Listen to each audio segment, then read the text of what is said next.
The sound didn't come from inside the room at first. It came from the hallway. Slow scratching. Deliberate. Like something with patience. I was lying on my bed. Lights off. Phone dark. Staring at the ceiling while the house settled around me. Pipes clicked. The air conditioner hummed.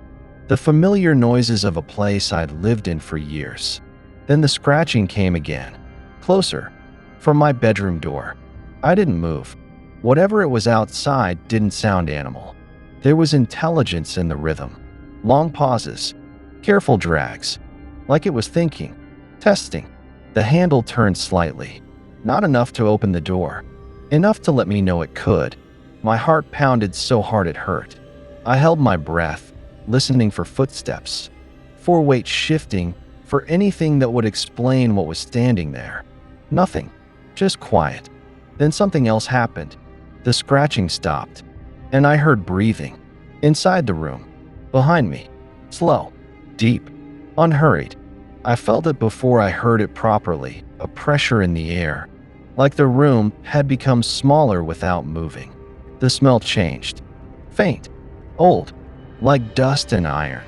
I didn't turn around. I couldn't. Every instinct screamed that if I did, something irreversible would happen. The breathing came closer. I felt warmth against the back of my neck. Not human warmth. Controlled. Measured. Enjoying my fear. The door creaked softly. A voice slipped through the crack. "Please," it whispered. "Open the door." It sounded wrong, strained, like it was forcing itself to speak. The breathing behind me paused, then resumed. Slower. The voice outside continued. "It's not safe in there," it said. "He's already with you." My hands were shaking. I wanted to scream. I wanted to run. But my body wouldn't move. It felt like something had wrapped itself around my spine, holding me in place. The thing behind me chuckled. Low. Satisfied. The voice outside began to cry. "You don't understand," it said. "That thing isn't you. It's not pretending anymore. It never was." The air grew heavy. So heavy it was hard to breathe. I felt a presence lean down, close to my ear. And a voice spoke. Not whispered. Not shouted. Spoken gently. "You've lived in this room for 3 years," it said. "Did you really think you were alone?" I felt fingers touch my shoulder. They were cold. Too many joints. The voice outside screamed now.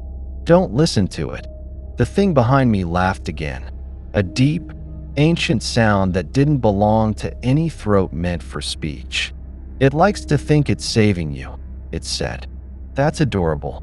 I finally turned around. There was nothing there. No shadow. No shape. Just my room. But the feeling didn't leave. It moved. Above me. Everywhere. The lights flickered. The walls seemed farther away than they should be. "You invited me the first night you slept here," the voice said, coming from everywhere at once. "You begged for something to watch over you. Something powerful." The door shook violently as something outside slammed against it. "Let me in," the voice screamed. I can't hold it back much longer. I realized then that the thing outside wasn't trying to enter my room. It was trying to keep something from leaving. The temperature dropped suddenly. My breath fogged. The voice inside softened. "You call me evil," it said. "But I never lied to you. I never hid what I was." The ceiling cracked. Black veins spread across it like roots. "You felt safe because I wanted you to feel safe," the voice continued. "That's how worship begins." The door burst inward. A figure stumbled into the room, glowing faintly, burning at the edges like it didn't belong here. It looked terrified. Not of me, of what was inside my room. It pointed at me. "No," it gasped. "You were supposed to leave." He wasn't supposed to finish. The room went silent. Then the voice spoke one last time.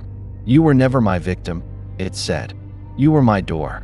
My reflection appeared in the mirror across the room, but it didn't move when I did. It smiled. Its eyes were black. Behind me, something massive unfolded. Not a body, a presence. Ancient, endless, patient. The thing that had been outside began to burn away. screaming as it was pulled backward through the door, which slammed shut on its own. The house went still, perfectly still. The voice whispered gently, "Now someone else can hear the scratching." The lights went out, and somewhere, far away, a door handle began to turn.